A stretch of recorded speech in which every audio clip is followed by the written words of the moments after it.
पानी कर देना। हाँ भाई, चलिए शुरू करते हैं मेरे प्यारे दोस्तों हम अपनी पढ़ाई। पता नहीं आज हमें आपके कमेंट क्यों नहीं दिखाई दे रहे। मेरी साउंड आपको क्लियर आ रही है? नहीं यार, कमेंट नहीं आ रहे, कमेंट चालू ही नहीं हुए आज। लाइव तो ठीक है ना? चलिए दोस्तों शुरू करते हैं मेरे प्यारे बच्चों।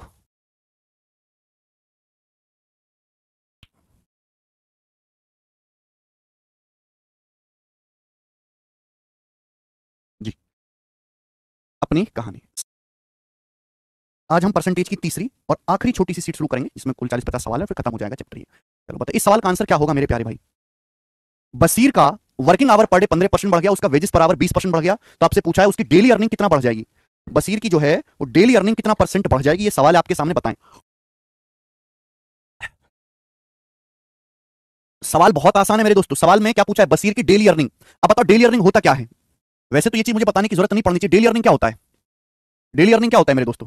तो डेली अर्निंग होता है मेरे प्यारे भाई 1 घंटे की कमाई wages per hour, wages per hour into working hours गुणा वर्किंग आवर्स, यही होता है मेरे प्यारे भाई। आप बोलोगे सर नहीं समझे। जैसे भैया एक मजदूर है, एक मजदूर को 1 घंटे काम करने के 50 रुपए मिलते हैं। माना एक मजदूर को 1 घंटे काम के 50 रुपए मिलते हैं और मजदूर एक दिन में 8 घंटे काम करता है, उसके जो वर्किंग आवर्स है वो 8 है। तो बताओ मजदूर एक दिन में कितने रुपए कमाएगा? 50 गुणा 8, डेली की जो कमाई होगी मजदूर की 400 होगी। ये सिंपल सा लॉजिक का कोई फॉर्मुला रटने वाली चीज नहीं है। कोई भी आदमी जो समाज में रहता है इन बातों को जानता है। हुआ क्या कि बसीर का मेरे दोस्तों जो वेजेस पर आवर है वो 20% बढ़ गया और वेजेस के जो बसीर के जो वर्किंग आवर्स है वो 15% बढ़ गए। तो पूछा है बसीर की डेली कमाई कितना परसेंट बढ़ जाएगी। बीच में क्या रहा? बीच में गुणा का साइन, और मैं बता चुका हूं अगर बीच में गुणा का साइन है तो हमेशा सक्सेसिव होगा। 20 और 15 का सक्सेसिव लेना है तो क्या आएगा? 20 प्लस 15 प्लस 20 गुणा 15 बटे 100, 20 गुणा 15 300, 300 बटे 100 3, तो 35 और 3 38% उसकी डेली इनकम बढ़ जाएगी। आंसर आ गया जी बी ऑप्शन। बहुत बेसिक सवाल है, ये मेंस के पेपर में आया था बच्चों, मेंस के पेपर में सवाल आया था। आप खुद देख लीजिए कि मेंस के पेपर में इतना आसान सवाल आया है।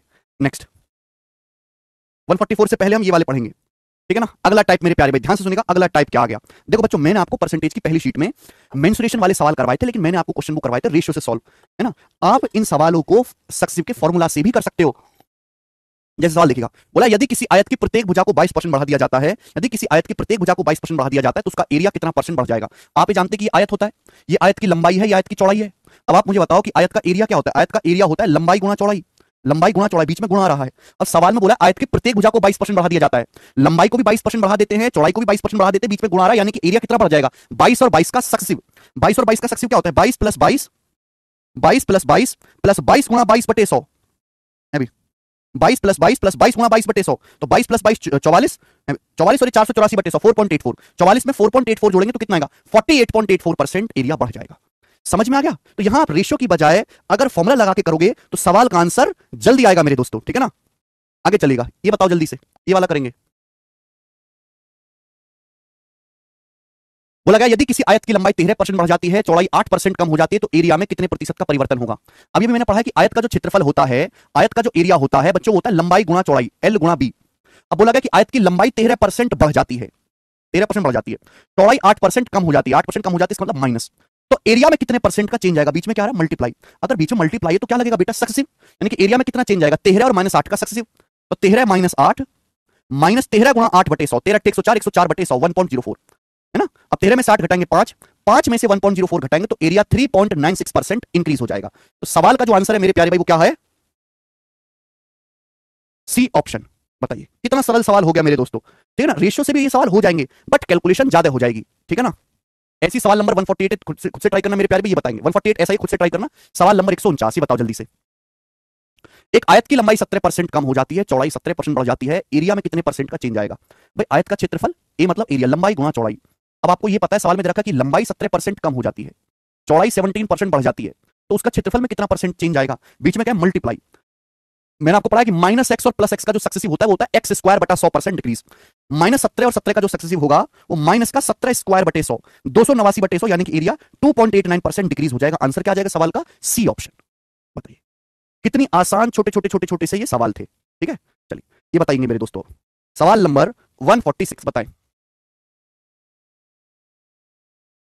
रह गया था बीच में, बताओ। बोला यदि किसी वर्ग की प्रत्येक भुजा को 17% घटाया जाता है तो एरिया कितना परसेंट कम हो जाता है। स्क्वायर की हर एक साइड को 17% घटाया जाता है तो एरिया कितना परसेंट कम हो जाएगा। आप मुझे बताओ स्क्वायर का क्षेत्रफल क्या होता है। स्क्वायर का क्षेत्रफल होता है भुजा का वर्ग, साइड का स्क्वायर होता है। भाई अगर किसी वर्ग की 4 भुजा बराबर होती है, अगर किसी वर्ग की भुजा ए है तो उसका एरिया क्या होता है? भुजा का वर्ग, ए स्क्वायर। ए स्क्वायर का क्या मतलब होता है बेटे? ए स्क्वायर का मतलब होता है ए गुणा ए। अब स्क्वायर की हर साइड को 17% घटाया जाता है, ये भी 17% घटाया गया, ये भी 17% घटाया गया, तो एरिया में कितना चेंज आएगा, बीच में मल्टीप्लाई है, तो -17 और -17 का सक्सेसिव करना पड़ेगा बेटे। -17 का सक्सेसिव क्या आएगा, -17 माइनस का 34 x plus y plus x y बटे 100, इन दोनों की गुणा, 17 गुणा 17 289, -17 गुणा -17 प्लस हो जाएगा 289 बटे 100 2.89, तो -34 में 2.89 जोड़ेंगे तो कितना आएगा, 31.11% एरिया घट जाएगा, एरिया 31.11% ये आएगा ना, 31 हाँ, 31.11% एरिया डिक्रीज हो जाएगा। आंसर सवाल का क्या आएगा, सी ऑप्शन आएगा। फाइनल आंसर नेगेटिव आ रहा है, इसका मतलब ये है कि आपका एरिया घट गया है। बोलो मजा आया कि दोस्त की नहीं, आप बोलोगे हाँ जी सर बिल्कुल मजा आया, आगे चलेंगे नेक्स्ट क्वेश्चन की तरफ। यस, ये सवाल है आपके सामने, सवाल नंबर 144, ये जो है मैंने छोड़ दिया था वो, अब इसको आप ज्यादा बेहतर तरीके से कर पाएंगे, जरा करो बेटे, करो जरा इस सवाल को। एक हवाई अड्डे के रनवे की आयताकार हिस्से की मरम्मत करी जा रही है, और विच an estimate was made on the basis of rate ₹r पर स्क्वायर यूनिट। देखो एक हवाई अड्डे का रनवे है, इस पे हवाई जहाज लैंड करता है ना, जिससे वो ऐसे है रेक्टेंगल, इस पे हवाई जहाज उड़ते हैं चढ़ते हैं, तो हवाई अड्डे के रनवे की आयताकार हिस्से की मरम्मत करी जा रही है, और हमने अंदाजा लगाया था कि मरम्मत करने का खर्चा ₹r पर स्क्वायर यूनिट आएगा, ₹r पर स्क्वायर मीटर का खर्चा आएगा।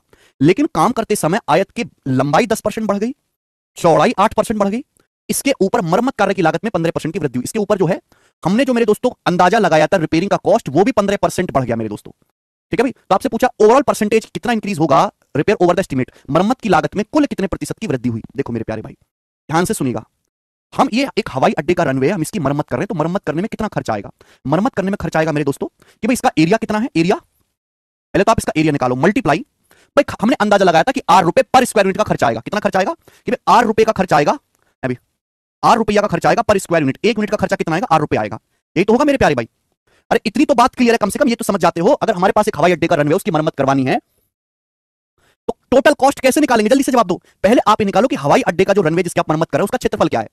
अब एक स्क्वायर यूनिट का यानी कि 1 मीटर स्क्वायर मान लीजिए, 1 वर्ग मीटर का खर्चा अगर ₹r है, तो जो भी एरिया निकल के आएगा उससे गुणा कर देंगे। जैसे आप घर में टाइल बिछवाते हो, टाइल वाला कहता भाई साहब 1 स्क्वायर मीटर पे आपके ₹5000 लूंगा टाइल बिछाने के, और आपने 20 वर्ग मीटर एरिया पे टाइल बिछवाई, तो खर्चा कितना आएगा, 5000 गुणा 20, 1 लाख रुपए का खर्चा आएगा, वही है। अब एरिया क्या होता है, एरिया होता है जी लंबाई गुणा चौड़ाई, एरिया होता है लंबाई गुणा चौड़ाई आयत है, क्योंकि रेक्टेंगुलर शेप है। अब सवाल में बोला गया है कि मरम्मत करते समय लंबाई जो है वो 10% बढ़ गई, रनवे की मरम्मत करते समय लंबाई 10% बढ़ गई, चौड़ाई 8% बढ़ गई, और हमने जो अंदाजा लगाया था कि ₹r पर स्क्वायर यूनिट का खर्चा आएगा, वो भी रिपेयर वर्क का भी कॉस्ट भी 15% बढ़ गया। तो टोटल कॉस्ट में कितने परसेंटेज की वृद्धि होगी, बीच में मल्टीप्लाई आ रहा है, यानी कि मुझे 10, 8 और 15 का सक्सेसिव निकालना है। बीच में मल्टीप्लाई है तो अपन को क्या करना है, 10, 8 और 15 का सक्सेसिव निकालना है केवल। और ये सीएचएसएल के पेपर का सवाल है बेटा प्री का। देखो चाहे आप रेशियो से कर लो, चाहे आप दो को कंबाइन करके कर लो, वो छाप किया हो जाएगा, या तीनों का फॉर्मुला भी लगा सकते हैं भाई। एक्स वाई जेड का सक्सेसिव पहले तीनों को जोड़ो, 10, 8, 18 और 15, 33, तीनों को जोड़ो, और दो की गुणा बटे 100, 10 अट्ठे 80, 15 अट्ठे 120, 80 और 120 200, 200 और 150 350, 350 बटे 100 3.5, ठीक है ना। और फिर तीनों की गुणा बटे 10,000, 15 अट्ठे 120 200 1200, 1200 बटे 10,000 कितना आएगा, ये जब मैं इसको जोड़ूंगा 33 3 36, तो 36% से ज्यादा आएगा, 36% से ज्यादा, एक ही ऑप्शन है पहला, ये वाला ऑप्शन इसका सही बन जाएगा। मुझे लगता है मेरे भाई एकदम सही सही कर पा रहे हैं, ठीक है ना। ये क्वेश्चन भी सरल था, बस इसकी लैंग्वेज थोड़ी अच्छी थी। नेक्स्ट 150, ये बताओ बच्चों इस सवाल का क्या आंसर है, बनाए बेटा। सवाल सीडीएस के पेपर में आया है, ये सवाल पता नहीं डाटा बदल बदल के कितने एग्जाम्स में आया, कोई हद नहीं भाई। बोला एक सर्कल की रेडियस इस प्रकार बढ़ाई जाती है कि इसकी परिधि 15% बढ़ जाए, एरिया में कितने परसेंट की वृद्धि होगी। एक वृत्त की त्रिज्या इस प्रकार बढ़ाई जाती है कि इसकी परिधि 15% बढ़ जाए, एरिया में कितने परसेंट की वृद्धि होगी। देखो सर्कल की जो सरकमफ्रेंस होती है 2 पाई आर, सर्कल की जो सरकमफ्रेंस होती है वो होती है 2 पाई आर, 2 पाई एक कांस्टेंट है, यानी कि 2 पाई एक फिक्स नंबर है, पाई का मान 22/7 होता है। सरकमफ्रेंस सीधा निर्भर करता है रेडियस पे, अगर हमने सरकमफ्रेंस 15% बढ़ाया तो रेडियस भी 15% ही बढ़ेगी। अगर हम रेडियस दुगना करोगे परिधि भी दुगना हो जाएगी, रेडियस आधा करोगे परिधि भी आधा हो जाएगी। हमने परिधि 15% बढ़ाया है, हमने परिधि 15% बढ़ाया तो सर्कल की रेडियस भी 15% ही बड़ी होगी। आपसे पूछा एरिया में कितना परसेंट चेंज आएगा, सर्कल का जो एरिया होता है वो पाई आर स्क्वायर होता है, पाई आर स्क्वायर फॉर्मुला जानते हैं, पाई तो कांस्टेंट है, पाई तो फिक्स, पाई तो निर्भर ही नहीं करता। एरिया देखो एरिया किससे बदलता है, रेडियस से, रेडियस बदलोगे तो एरिया बदलेगा, पाई का तो कोई फर्क नहीं, पाई तो आना ही आना है। अभी रेडियस जिस रेशियो से चेंज करोगे एरिया उसके स्क्वायर के रेशियो में चेंज होगा, तो एरिया निर्भर करता है केवल त्रिज्या पे। रेडियस स्क्वायर को मैं ऐसे लिख सकता हूं आर गुणा आर, ऐसे लिख सकता हूं आर गुणा आर। अब बताओ रेडियस 15% बढ़ गई, रेडियस 15% बढ़ गई, बीच में गुणा आ रहा है, तो एरिया कितना बढ़ जाएगा, 15 15 का सक्सेसिव, 15 15 का सक्सेसिव, 15 प्लस 15 गुणा 15 बटे 100, 15 गुणा 15 225 बटे 100, 225 बटे 100 2.25, यानी कि 32.25% बढ़ जाएगा एरिया सर्कल का, ये आंसर है। बहुत आसान था, एक बार आप समझ जाओगे तो दिमाग में करने लगोगे। आगे चलेंगे, ये सब चल रही है ना क्लास,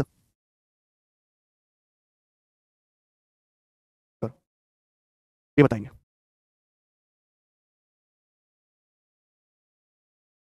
कमेंट कैसे नहीं आ रहे आज बिल्कुल भी।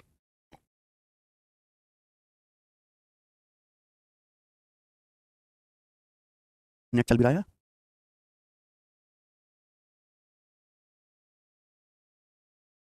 गड़बड़ है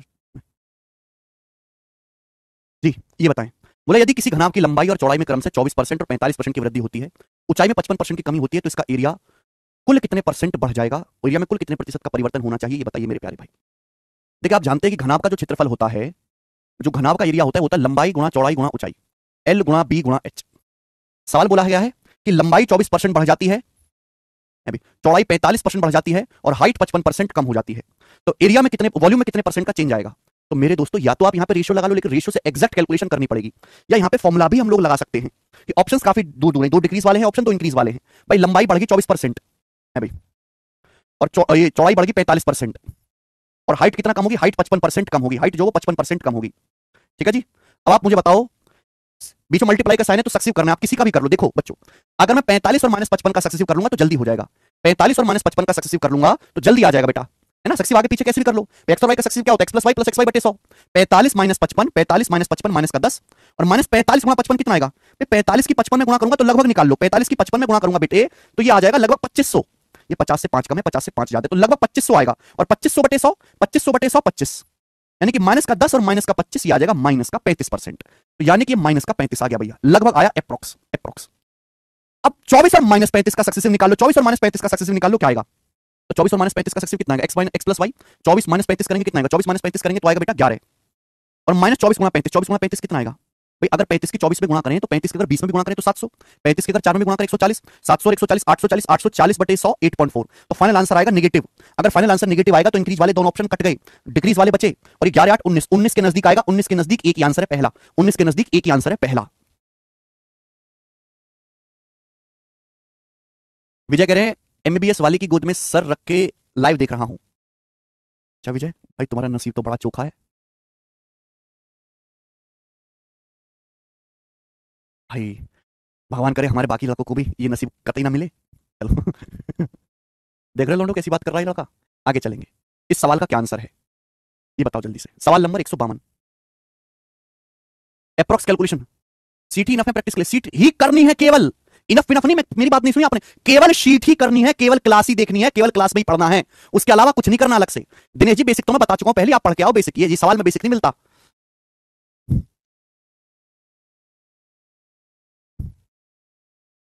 पूरा सॉल्व नहीं किया जाता अखिलेश, हवा में सॉल्व किया जाता बेटा, पूरा सॉल्व करने का ठेका थोड़ा ले रखा है एग्जामिनर का, यहां पे स्टेप मार्किंग नहीं हो रही, हवा में किया करो बेटा, अप्रॉक्स किया करो, पूरा सॉल्व हो तो गया था। इतने छोटे बालक मत बनो, एकदम घटिया जतिन कचरा। यदि एक घन की प्रत्येक भुजा में 7% की कमी होती है तो इसका सरफेस एरिया है ना, पृष्ठीय क्षेत्रफल में कितने परसेंट की कमी होगी। देखो घन आप जानते हैं क्यूब, एक आयताकार बॉक्स, घन का जो सरफेस एरिया होता है, घन का जो सरफेस एरिया होता है वो होता है 6a², ये फॉर्मूला है, इसको फॉर्मूला नहीं याद है वो लिख लो। जहां ए क्या है, भुजा। जब भी हम एक क्यूबिकल बॉक्स बनाएंगे तो बॉक्स के 6 फेस होते हैं, हर फेस एक स्क्वायर होता है, तो 6 स्क्वायर का एरिया 6a²। अब 6 तो एक कांस्टेंट है, 6 एक फिक्स नंबर है, यानी कि सरफेस एरिया किस पर निर्भर करता है, भुजा के वर्ग पे। अब बोला घन की प्रत्येक भुजा को 7% कम करते हैं तो सरफेस एरिया में कितने परसेंट की कमी होगी। भाई ए स्क्वायर क्या होता है, ए स्क्वायर का मतलब है ए गुणा ए, स्क्वायर का मतलब ए गुणा ए।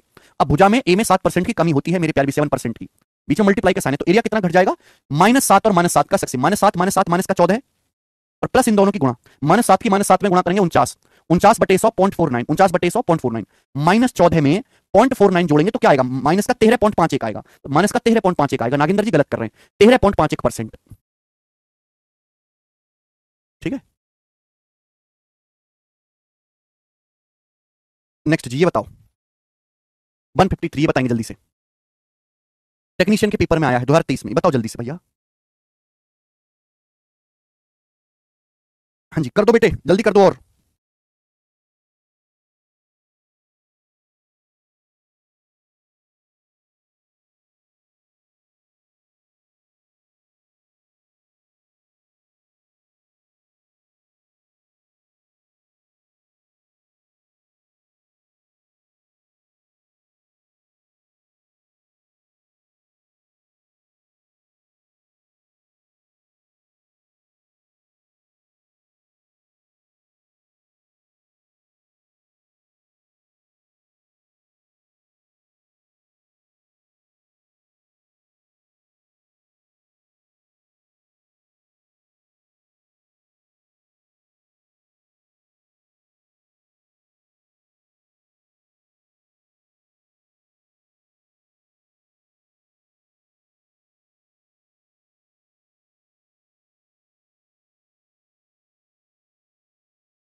एक गोले की त्रिज्या 12% बढ़ाई जाती है, पृष्ठीय क्षेत्रफल में कितने की वृद्धि होगी? 12 12 का सक्सेस, सभी का आ गया सी ऑप्शन, है ना? सभी का आ गया सी, सभी बच्चे कर रहे हैं यार, बेहतरीन है। नेक्स्ट, वेरी गुड, 12 और 12 का सक्सेसिव हो जाएगा। लास्ट, अब आपके सामने है लास्ट, और ये सबसे प्यारा सवाल भी है, सवाल की जितनी तारीफ करी जाए उतना कम है। सवाल बोला एक बेलन की त्रिज्या और ऊंचाई प्रत्येक को 3% बढ़ाया जाता है, आयतन में लगभग प्रतिशत परिवर्तन क्या होगा? भाई मैं पढ़ा चुका हूं मेरे दोस्तों कि सिलेंडर का जो आयतन होता है वो होता है पाई आर स्क्वायर एच। सिलेंडर का जो आयतन होता है वो पाई आर स्क्वायर एच होता है। अब यहां पर पाई जो है कांस्टेंट नंबर है, यानी कि वॉल्यूम जो निर्भर करता है वो रेडियस के स्क्वायर और हाइट के प्रोडक्ट पे। रेडियस स्क्वायर का क्या मतलब है? रेडियस स्क्वायर का मतलब है आर गुणा आर इंटू एच, यानी कि सिलेंडर का जो आयतन है वो रेडियस के वर्ग पे और हाइट के गुणनफल पर निर्भर करता है। अब बोला गया है कि एक सिलेंडर की रेडियस को भी 3% बढ़ाया जाता है, रेडियस 3% बढ़ाएगी, 3% बढ़ाएगी, और हाइट को भी 3% ही बढ़ाया गया, तो वॉल्यूम में कितना चेंज आएगा? तो वॉल्यूम में चेंज आएगा 3%, 3%, 3% का सक्सेसिव, 3 3 3 का सक्सेसिव। समझ में आया बच्चों? देखो अगर मैं यहां पर रेशियो से करूंगा तो काफी मुश्किल कैलकुलेशन होगी, ठीक है ना, लेकिन मैं जानता हूं कि फॉर्मूला से मैं बहुत 1 सेकंड में निकाल लूंगा। भाई मुझे 3 संख्याओं का सक्सेसिव निकालना है, कैसे निकालेंगे? पहले तीनों को जोड़ो, 3 + 3 + 3, तीनों को जोड़ो 9, फिर 2 2 की गुणा बटे 100, 2 2 गुणा 3 3 9, 3 3 9, 3 3 9, 9 9 9 27, 27 बटे 100 0.27, फिर तीनों की गुणा, तीनों की जब गुणा करूंगा तो 3 3 9 27, 27 को 10 से भाग दूंगा, 27 को 10 से भाग दूंगा तो 0.0027, तो ये आएगा मेरे दोस्तों 9.2727%, 9.2727% आ गया, और ये एग्जैक्ट आंसर आ गया। सवाल में लगभग पूछा तो लगभग कितना है? 9.27%। लगभग कितना है? 9.27% लगभग है। डी ऑप्शन नहीं है बेटे, बी ऑप्शन है। कुछ बच्चे डी ऑप्शन बता रहे हैं, हिमांशु डी नहीं होगा। 3%, 3%, 3% का जो सक्सेसिव आप निकालोगे वो लगभग 9.27 आएगा।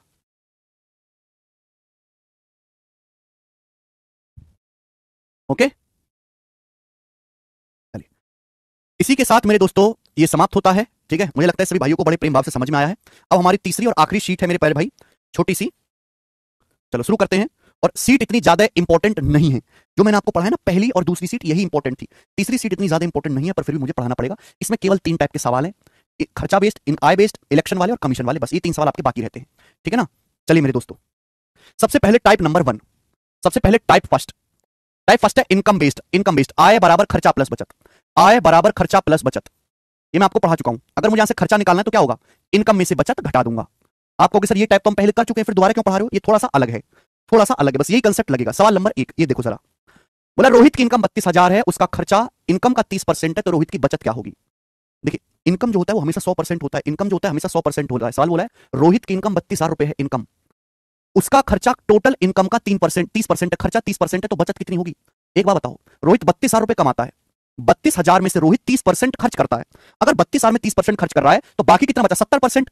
अगर 32,000 में से 30% खर्च कर रहा है तो 32,000 का 70% रोहित बचत कर रहा है। 100% में से 30% खर्च कर दिया तो बाकी का 70% रोहित ने बचत करी, तो 32,000 रुपए का 70% बचत हो जाएगी रोहित की। परसेंटेज से 2 जीरो कट गया, 32 सत्ते होता है 224, तो 22,400 आंसर है, 32 सत्ते 224, ठीक है। समझ में आई बात? आप बोलोगे हाँ जी सर बात समझ में आ गई। नेक्स्ट इजी है, सीपीयू का। देखो बहुत सारे टीचर इनको प्रॉफिट लॉस में पढ़ाते हैं, लाभ हानि चैप्टर में, ज्यादातर सभी उसी चैप्टर पढ़ाते हैं, पर मुझे लगता है कि लाभ हानि में नहीं, परसेंटेज में चीज पढ़ानी चाहिए, ठीक है। तो ये टाइप में प्रॉफिट लॉस में नहीं कराऊंगा, मैं यही कराता हूं परसेंटेज में। ये बनाओ, बोला अमेलिया अपनी इनकम का 68% बचाती है, अमेलिया का खर्चा 25,720 है, तो पूछा अमेलिया की बचत सेविंग्स कितनी है? सेविंग्स देखो भाई, इनकम तो 100% होता है, इस बात का जवाब दो। इनकम हमेशा 100% होता है, आप बोलोगे सर इनकम 100% होता है, 100% में से 68% बचत करती है अमेलिया, तो बाकी क्या है फिर? खर्चा। अगर 100% में से 68% बचत करिए तो 100 में से 68 घटा दीजिए, 100 में से 68 घटा दीजिएगा, यानी कि अमेलिया अपनी इनकम का 32% खर्चा करती है। सवाल में क्या दिया? खर्चा कितना दिया? 25,720 रुपए, 25,720 रुपए खर्चा आपको दिया, बताओ कितने गुना है? मुझे जल्दी से जवाब दीजिएगा, कितने गुना है भाई? काट भी सकते हैं पर मुझे लग रहा है कटेगा नहीं, यहां पर पूरा पूरे दशमलव में जाएगा। तो पूछा मंथली बचत कितनी? मंथली बचत, आपसे मंथली बचत यानी कि 68% की वैल्यू पूछी है, 32% की वैल्यू आपको दी है और आपसे 68% की वैल्यू पूछी है, यही है ना सवाल? आपसे 100% नहीं पूछा कि आप इनकम निकाल, अगर आपसे इनकम पूछी होती तो आप 100% का मान बताते। सवाल में आपसे बचत पूछी है तो 68% की वैल्यू। अब आता है कैलकुलेशन, 68 में 17 आ रहा है तो आंसर 17 से कटने वाला होगा। पहले तो आप 17 का मल्टीपल चेक कर दो। दूसरा तरीका ऑप्शन से देखो प्यारे भाई, 32 का दुगुना 64 होता है, 32 का दुगुना 64 होता है 68 है, यानी कि दुगने से ज्यादा हो गया हल्का सा। 32 का दुगुना 64% होता है 68 है, तो दुगने से हल्का सा ज्यादा है, तो यहां भी दुगने से हल्का सा ज्यादा आएगा ना। 25,720 का दुगुना आएगा 26,000 भी मान लें, 26,000 का दुगुना होता है 52,000, तो 52,000 से हल्का सा ज्यादा आएगा, हल्का सा ज्यादा, यानी कि आंसर ये नहीं है, ये नहीं है, ये भी काफी ज्यादा है, 52,000 से हल्का सा ज्यादा, यही आंसर है ए। बस मैं यही छोड़ दूंगा, मैं ऐसे कैलकुलेशन करूंगा, पूरी कैलकुलेशन करूंगा ही नहीं। 17 का मल्टीपल भी चेक कर सकते हो, वो तो आप जानते हो क्योंकि 68 में होता है 17 गुणा 4, 17 से कटने वाला। लेकिन ये भी तो देखो कि 32 का दुगुना होता है 64, 68 है, तो दुगने से हल्का सा ज्यादा हो गया, तो यहां भी तो दुगने से हल्का सा ज्यादा आएगा, दुगने से हल्का सा ज्यादा, यही ऑप्शन है। मैंने कोई कैलकुलेशन नहीं की, यही होता है अप्रोक्सीमेशन वाला मेथड। आगे नेक्स्ट ही बताएं। एक आदमी अपनी सैलरी का 72% खर्च कर देता है और हर महीने 5740 रुपए की बचत करता है। बोला उसकी सैलरी का, उसकी एनुअल सैलरी का, वार्षिक सैलरी का 10% कितना होगा? बहुत बढ़िया सवाल है, बच्चे सवाल को गलत करेंगे। सवाल में दे एक आदमी अपनी सैलरी का 72% खर्च कर देता है। अगर कोई आदमी 72% खर्च कर रहा है तो फिर वो बचत कितनी कर रहा है बताओ? 100%। अगर कोई आदमी 100% में से 72% खर्च कर रहा है तो बाकी का 28% बचत कर रहा है। 100 में से 72 घटाइएगा, बाकी का 28% बचत कर रहा है। और जबकि वो बचत कर कितनी रहा है? 5740 रुपए की। ये एक महीने की बचत है। एक महीने की बचत 5740 रुपए, एक महीने की मेरे प्यारे भाई, समझ में आया? बेटे एक महीने की बचत 5740 रुपए है तो 28% की वैल्यू 5740 से बताओ कितने गुना? तो 28 दूनी 56, जीरो चला जाएगा, 28 पंजे 140, 205 गुना। तो बताओ 100% की वैल्यू कितनी आएगी भाई? महीने की इनकम 100% की वैल्यू कितनी आएगी? 100% की वैल्यू आएगी 205 को 100 से गुणा कर देंगे, ये 20,500 रुपए। बेटे अगर आपसे सवाल में पूछा होता कि आदमी की मंथली सैलरी क्या है, आप लोग गलत कर रहे हैं, सबका गलत आंसर आ रहा है, you are doing all wrong. अगर आपसे सवाल में पूछा होता कि आदमी की मंथली सैलरी क्या है तो आता आंसर 20,500 रुपए। मेरी बात को समझा आपने? ये जो दिया एक महीने की बचत दी है, एक महीने की बचत दी है 5740, 100% में से 72% खर्च कर दिया तो 28% बचत है एक महीने की 5740, तो 100% की वैल्यू 20,500 रुपए। ये एक महीने की इनकम आई है, एक महीने की। आपसे पूछा सालाना इनकम, एक साल की इनकम का 10%। एक महीने, एक साल में 12 महीने होते हैं तो पूरे साल की जो इनकम होगी 12 से गुणा करना पड़ेगा। पूरे साल की जो कमाई होगी 12 से गुणा करना पड़ेगा। पूरे साल की इनकम आ गई, इसका 10% निकालना है, इसका निकालना है 10%। इसका क्या निकालना है? 10% निकालना है मेरे दोस्तों, 10%। और जब इसका 10% निकालोगे ना, 10% कितना होता है? 1/10। तो 205 की 12 में गुणा करेंगे तो कितना आएगा? 205 की 12 में गुणा करेंगे तो 240 और ये आ जाएगा 60, यानी कि मेरे दोस्तों 24,600 इस सवाल का आंसर आएगा, बी ऑप्शन 24,600। तो सही आंसर 24,600 है। बात आई समझ में? अब मुझे लगता है बात समझ में आई होगी। आगे चलेंगे, नेक्स्ट अगला सवाल। सवाल नंबर है मेरे दोस्तों आपके सामने यहां पर 4, क्वेश्चन नंबर 4। ध्यान से सुनिएगा मेरे दोस्तों, ये तो बेसिक सवाल हो गए, वन लाइनर। ये तो बेसिक सवाल हो गए बच्चों, वन लाइनर आप लोगों ने कर दिया। अब आपके सामने अगला आएगा, अगला लेवल। दो टाइप के सवाल बनते हैं मेरे दोस्तों इसमें, दो टाइप के। एक तो मेरे दोस्तों सिंपल वाले, सिंपल, और एक होते हैं मेरे दोस्तों रिमेनिंग वाले, रिमेनिंग, जिनमें रिमेनिंग शब्द आता है। दो टाइप के क्वेश्चन बनते हैं, एक तो सिंपल और एक रिमेनिंग वाले, या जिनमें शेष शब्द आता है। सक्सेसिव से होते हैं, किससे होंगे मेरे दोस्तों? सक्सेसिव से सॉल्व होंगे, सक्सेसिव से। तो सबसे पहले सिंपल वाला जो कि आपके सामने है, ये रहा। देखो आदमी की कमाई हमेशा 100% होती है, इनकम हमेशा 100% होती है आदमी की। आदमी की इनकम हमेशा 100% होती है, 100%। बोला है, सवाल को ढंग से पढ़ेंगे। बोला आयुष एक राशि का 25% बीमा पॉलिसी पर, आयुष 25% बीमा पे खर्च करता है, 26% खाने पे खर्च करता है, 23% चिल्ड्रन एजुकेशन पे खर्च करता है, बाकी 19% एंटरटेनमेंट पे खर्च करता है। ठीक है, ये रोहित ने खर्च कर दिया। बाकी पैसा 26,600 रुपए बैंक में जमा करा देता है। बाकी पैसा 26,600 रुपए बैंक में जमा करा देता है। पूछा है भोजन और मनोरंजन पे, फूड और मेरे दोस्तों एंटरटेनमेंट पे, फूड और रिक्रिएशन पे उसने कितना पैसा खर्च किया है। ये सवाल आपके सामने, ध्यान सुनिएगा। तो आप मुझे बताओ, आदमी कमाता है 100%, 100% में से अलग अलग चीजों पे खर्चा करता है। खर्चा करने के बाद जो पैसा बचता है वो उसकी सेविंग्स कही जाती है। तो 100% में से आदमी ने कितना खर्च कर दिया? 25 प्लस 26 51, 51 और 19 70, 70 और 23 93%, सबको जोड़ लो तो 100% में से 93% उसने खर्चा कर दिया। 100 में से 93% खर्चा कर दिया तो उसने बचाया कितना? 7%। 7% की बचत करिए और वही 7% उसने बैंक में जमा कराया कितना? 26,600 रुपए। तो 7% की वैल्यू 26,600 रुपए है। तो आप मुझे बताओ 1% की वैल्यू कितनी है? 1% की 7 से भाग देंगे, 7 से 21 और 5 7 8 56, 1% की वैल्यू आ गई 3800 रुपए। 1% की वैल्यू आ गई 3800 रुपए। अगर इस सवाल में पूछा होता कि आदमी की टोटल इनकम क्या है, अगर इस सवाल में आदमी की इनकम पूछा होता, 100 में से 93% खर्च कर दिया, अगर इनकम पूछा होता तो आप 100% की वैल्यू निकाल देते, 100 से गुणा करके 3,80,000। अगर सवाल में इनकम पूछा होता कि आदमी की टोटल इनकम बताओ तो आपका आंसर होता 3,80,000 रुपए। लेकिन पूछा क्या है सवाल में? ये पूछा गया है कि उसने भोजन पे और फूड पे और रिक्रिएशन पे टोटल कितना खर्च किया। तो भैया फूड और रिक्रिएशन पे टोटल 26 जमा 19, 26 जमा 19 कितना होता है मेरे दोस्तों? 45%। 45% खर्च किया। आपसे 45% की वैल्यू पूछी है तो 45 से गुणा कर देंगे। तो आंसर जो भी आएगा, 38 में 19 आता है, 19 से कटेगा, 45 में 9 आता है, 9 से कटेगा। 19 और 9 दोनों से कटने वाला नंबर डी ऑप्शन है। डी ऑप्शन 19 से भी कट रहा है, 19 171, 9 से भी कट रहा है। ठीक है बच्चों, तो ये सिंपल टाइप है, इजी टाइप। ठीक है ना, इसमें कोई भी बच्चे को परेशानी नहीं आएगी। 100% में जो पैसा खर्च हो गया वो निकाल दो, जो बचेगा वो बचत है। सिंपल बेसिक टाइप है बेटा ये। आगे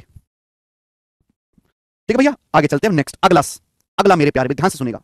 नेक्स्ट मेरे प्यारे अगला आप लोग ध्यान से सुनिएगा। सवाल नंबर है 5 आपके सामने।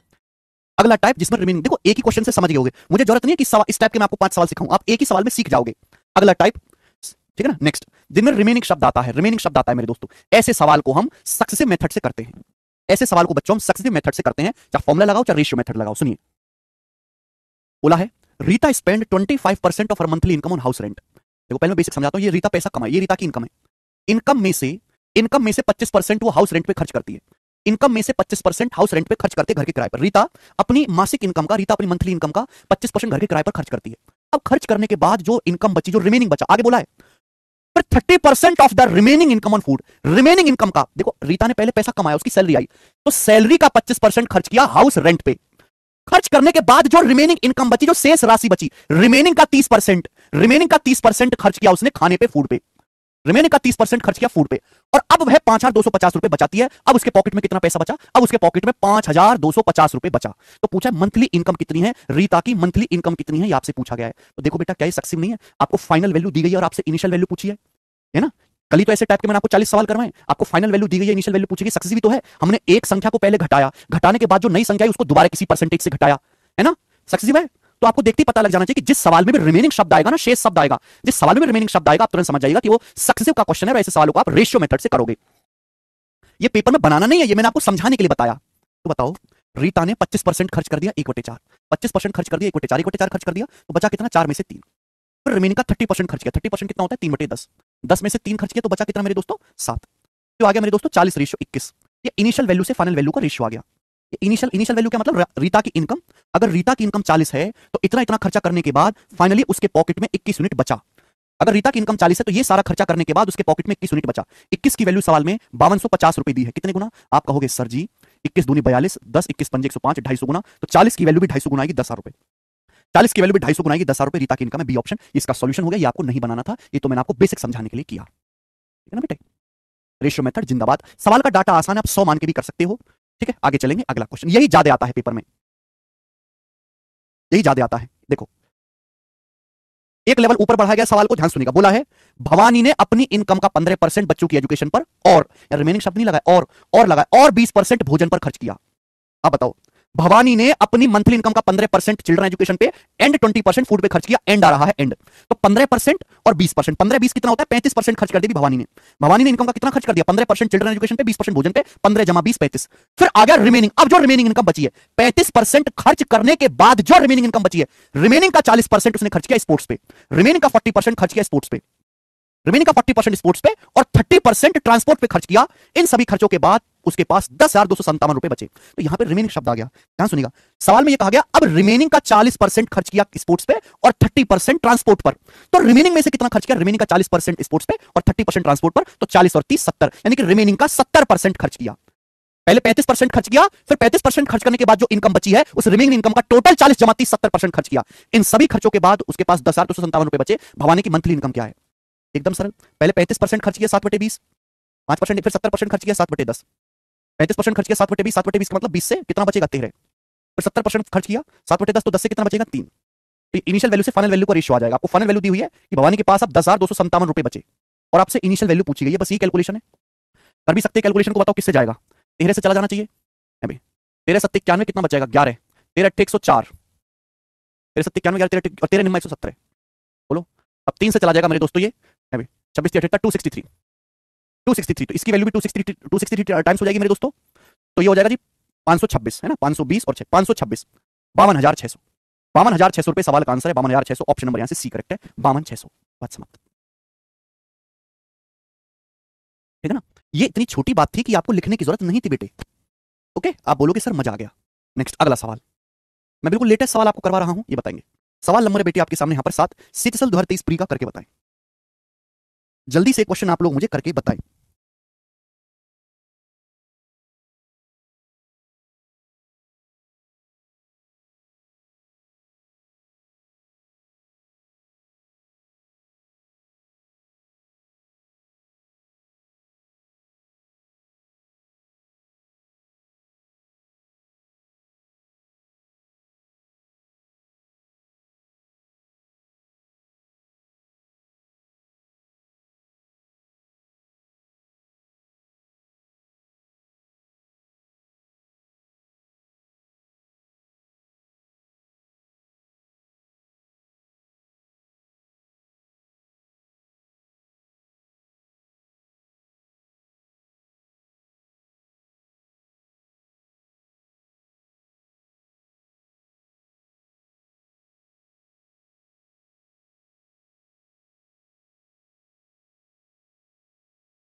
₹20,000 यही आएगा बेटे, है ना। सक्सेस आपको लगाना, सभी बच्चों ने कर लिया होगा ना। लेटेस्ट सवाल है, कैलकुलेटिव क्वेश्चन है, ऐसे आते हैं पेपर में। नेक्स्ट आगे सवाल नंबर है मेरे दोस्तों आपके सामने यहां पर अब 8। ये बताइएगा जी इस क्वेश्चन का क्या आंसर है, जल्दी से जवाब दो। ऐसा ही हल्का सा चेंज है। बोला राजन अपनी सैलरी का 10% किराए पर खर्च करता है। राजन 10% किराए पर खर्च करता है। वह अपनी सैलरी का शेष शब्द आएगा रिमेनिंग, ऐसे हर एक सवाल में शेष शब्द आएगा। रिमेनिंग सैलरी का 20% ट्रांसपोर्ट पर खर्च करता है। उसके बाद वो रिमेनिंग सैलरी का 40% भोजन पर खर्च करता है। इसके अलावा वह रिमेनिंग का 80% बली बिलों पर खर्च करता है। रिमेनिंग का 80% छोटे मोटे बिलों पर खर्च करता है। अब आगे क्या दिया, आगे सवाल में दिया है वह बैंक में ₹5,000 जमा करता है और 1480 रुपए अपने स्वयं के छोटे मोटे खर्च के लिए रखता है। इस हिसाब से पैसा खर्च किया, खर्च करने के बाद उसने ₹5,000 बैंक में जमा करा दिए और 1480 रुपए अपने पर्स में रख लिए छोटे मोटे खर्चे के लिए। उसकी सैलरी कितनी है, हो जाएगा सॉल्व। रिमेनिंग शब्द आ रहा है, पहले 10% खर्च किया किराए पर, 10% मतलब 1/10, 10 में से 9 बचेगा। फिर रिमेनिंग का 20% खर्च किया, 20% मतलब 1/5 खर्च किया तो 5 से 4 बचेगा। फिर रिमेनिंग का 40% खर्च किया, 40% कितना होता है 2/5, 40% खर्च किया 2/5 तो 5 से 3 बचेगा। फिर रिमेनिंग का 80% खर्च किया, 80% कितना होता है 1/5, 80% कितना होता है सॉरी 4/5, तो 5 में से 4 खर्च किया तो कितना बचेगा 1। ये आ गया मेरे प्यारे भाई, ये रेशियो आ गया मेरे प्यारे भाई यहां पर। ठीक है जी, आप बोलोगे आंसर ये इनिशियल वैल्यू से फाइनल वैल्यू का रेशियो आ गया। ओके, अब इतना खर्च करने के बाद उसने ₹5,000 बैंक में जमा करवा दिए और 1480 रुपए अपने पर्स में रख लिए छोटे मोटे खर्चे के लिए। यानी कि एक्चुअली में ये 10, 20, 40, 80 खर्च करने के बाद उसके पॉकेट में बचा कितना होगा, ₹5,000 प्लस 1480 रुपए बचा होगा ना भाई। इस हिसाब से पैसा खर्च करने के बाद उसके पॉकेट में 6480 रुपए बचा होगा, 6480 रुपीस बचा होगा मेरे दोस्तों। ठीक है, आप बोलोगे आंसर कितना है मेरे दोस्तों, आ जाएगा 1250 और हो जाएगा 4 तिया 12 निम्मा 108। आप बोलोगे हाँ जी सर बिल्कुल सही। यानी कि अगर उसकी इनकम 1250 है तो 1250 में से 108 यूनिट बचा। 108 की वैल्यू सवाल में 6480 रुपीस दे रखी है। बताओ कितने गुना, 108 छिक्का 648, 60 गुना, तो 1250 की वैल्यू भी 60 गुना होगी। अब 1200 का 60 गुना 72,000 होता है, 50 का 60 गुना 3,000 होता है, तो 72 3 75,000 रुपए उसकी इनकम आ जाएगी, 75,000, जो कि ऑप्शन नंबर ए है। बताइए, आसान सवाल है। तो एक बार आपका कंसेप्ट क्लियर है ना, तो केवल कंसेप्ट क्लियर होना चाहिए, सवाल कितना लेंदी है कितना कैलकुलेटिव है वो आप अब अपने हिसाब से उड़ा लोगे। ठीक है, आगे चलते हैं मेरे दोस्तों, है ना। रंग बिरंगे सवाल, 2 क्वेश्चन और इस टाइप के, ये बताएं। सवाल नंबर 9, क्वेश्चन नंबर 9, ये बताओ जी सीजीएल 2023 प्री के पेपर में सवाल आया है। एसएससी सीजीएल 2023 प्री के एग्जाम में सवाल आया है, बताओ। 5,000 बैंक में जमा किया है, 1480 अपनी पर्स में रखा, सुकृति तो टोटल उसके पास 5,000 प्लस 1480 6480 बचा होगा। आगे नेक्स्ट क्वेश्चन, सवाल नंबर 9 बनाएं। 3,000 क्यों ऐड हुआ, कलोल कह रहे हैं बेटे जब मुझे 1250 की 60 में गुणा करनी थी तो मैंने पहले 1200 की 60 में गुणा कर ली, फिर 50 की 60 में गुणा कर ली, ब्रेक करके गुणा करिए, उसकी टेंशन मत लो आप। ये देखेंगे, अच्छा सवाल है। बोला रीमा अपनी इनकम का 35% फूड आर्टिकल पे, रिमेनिंग का 15% कपड़ों पे और बाकी रिमेनिंग इनकम का 40% वो बचाती है। यदि उसकी मंथली सैलरी 27,500 है तो वह पर मंथ कितना बचा रही है, how much money does she save every month, ये पूछा गया है। ध्यान सुनिएगा बेटे, पहले आदमी पैसा कमाता है, जो कमाता है उसकी इनकम है, इनकम में से वो खर्च करता है, खर्च करने के बाद जो फाइनल उसके पास बचता है, पहले कमाएगा इनकम 100% में से खर्च करेगा अलग अलग हिसाब से, और खर्च करने के बाद जो बचेगा उसकी बचत होती है। यानी कि इस सवाल में उल्टा है बेटे, आपको इनिशियल वैल्यू दी गई है, इस सवाल में बेटा आपको इनिशियल वैल्यू दी गई है और आपसे सवाल में फाइनल वैल्यू पूछी गई है। ठीक है ना, उल्टा क्वेश्चन है ये, इनिशियल वैल्यू दी गई है, फाइनल वैल्यू पूछी गई, तो आप सीधा डायरेक्ट कर सकते हो मल्टीप्लाई करके भी। देखो आदमी की, सॉरी रीमा है, रीमा करेक्टर है, रीमा की मंथली इनकम है 27,500, रीमा की मंथली इनकम 27,500 है। 27,500 में से रीमा ने 35% खर्च कर दिया, 35% कितना 7/20, 35% अगर खर्च कर दिया तो बचा कितना 13/20 बचा, 27,500 का 13/20 बचा। फिर रिमेनिंग का 15% खर्च किया कपड़ों पर, रिमेनिंग का 15% यानी कि 3/20, 3/20 खर्च कर दिया कपड़ों पर, तो बचा कितना 17/20। कपड़ों पर खर्च करने के बाद इतना बचा, कपड़ों पर खर्च करने के बाद इतना बचा। फिर रिमेनिंग का 40% सेव किया, लैंग्वेज पढ़ो, रिमेनिंग का 40% बचत किया, 40% कितना होता है 2/5, रिमेनिंग का 40% बचत किया, रिमेनिंग है भाई कपड़ों पर खर्च करने के बाद ये रिमेनिंग इनकम है, इस रिमेनिंग इनकम का 40% या फिर मैं कह सकता हूं 2/5 बचत किया, तो 2/5 से मल्टीप्लाई और होगी। बात समझ में आ गई? आप बोलोगे यहां सर केवल कैलकुलेशन करनी है, 20 पंजे 100 से यहां पर 2 जीरो कट जाएगा। ठीक है, 2 से 20 आपका 10 बार चला जाएगा, 10 बार अभी, और 10 से इसको यहां पे 1 दशमलव आएगा, तो आंसर के एंड में 1 दशमलव आना है। 275, देखो पहली बात तो समझने, 275 में आ रहा है मेरे प्यारे भाई 25, तो आंसर जो भी होगा वो 25 से कटने वाला होगा, लास्ट के 2 डिजिट 25 से कटेंगे। यहां पे लास्ट के 2 अंक 25 से नहीं कटते, ये नहीं कटते, इन दोनों में से एक आंसर है। अब आंसर 13 से भी कटेगा, आंसर 17 से भी कटेगा, 275 में 11 आता है, 275 क्या होता है 25 गुणा 11, आंसर 11 से भी कटेगा। तो मुझे चेक करना है आंसर 13 से भी कटना चाहिए, 17 से भी कटना चाहिए, 11 से भी कटना चाहिए, तो ये आंसर है 11 से कटने वाला। अभी क्या आंसर 11 से कटता है, 6 7 13 5 18 और -7, ये वाला ऑप्शन 11 से कटता है, आंसर हो जाएगा। पहला ऑप्शन ही सवाल का आंसर हो जाएगा, ए ऑप्शन ही आंसर हो जाएगा, पहला ऑप्शन ही 11 से कट रहा है। 3/5 लास्ट आएगा। तुम्हें तो बेटा सवाल को पूरी ताकत से पढ़ो, सवाल में पूछा क्या बचत, क्या पूछा बचत, बोला रिमेनिंग का 40% बचाती है, ये सीधा बचत ही दे रखा है, ये नहीं बोला कि रिमेनिंग का 40% खर्च करती है, ये नहीं बोला, रिमेनिंग का 40% बचाती है। ये कपड़ों पर खर्च करने के बाद आया है, इसका 40% बचाया है, तो 40% ही नाम निकालूंगा मैं 2/5। अलग है बेटा सवाल सुमित, ये 40% कम नहीं हुआ। अरे 40% कम नहीं करना, 40% बचाना है। 40% कम तब करते हैं जब 40% खर्च करती है, 40% बचाया है। This is different different different question.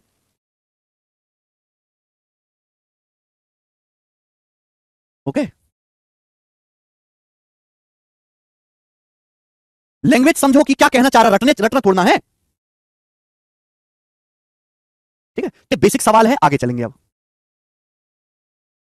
Next सवाल आपके सामने यहां पर मेरे दोस्तों 10, सवाल नंबर है 10, और ये जो है इस टाइप का लास्ट क्वेश्चन है, फिर अगला टाइप आएगा। इस टाइप का लास्ट क्वेश्चन है, करके बताओ, करो।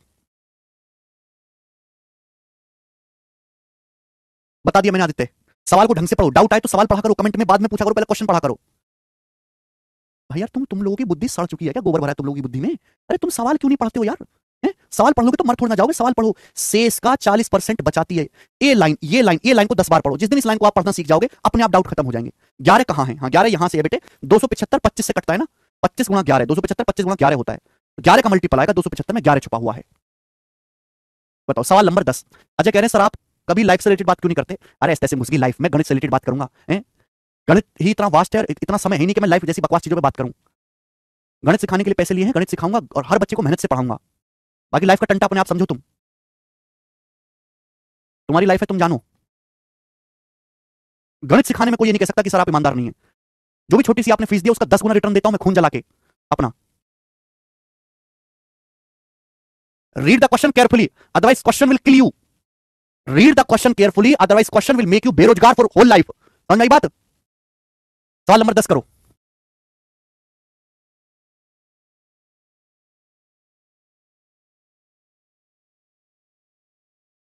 करेंगे जी, क्या आंसर है सवाल का, फटाफट।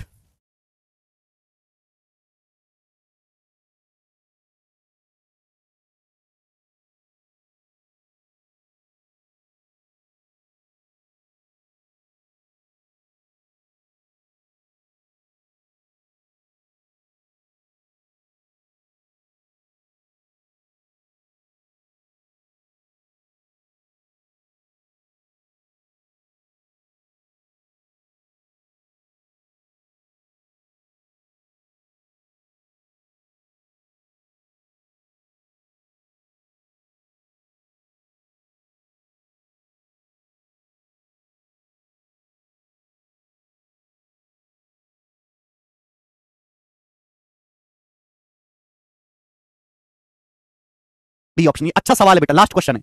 बोला एक आदमी भोजन पर अपनी इनकम का 12.5%, यात्रा पर रिमेनिंग का 18 सही 3/4% और रिमेनिंग 20% शिक्षा पर खर्च करता है। सवाल में दिया उसका कुल खर्च 3450 रुपए है। उसकी कुल इनकम ज्ञात कीजिए। ध्यान से सुनिएगा मेरे दोस्तों, भाई इनकम में से खर्च करने के बाद फाइनली बचेगा क्या, बचत।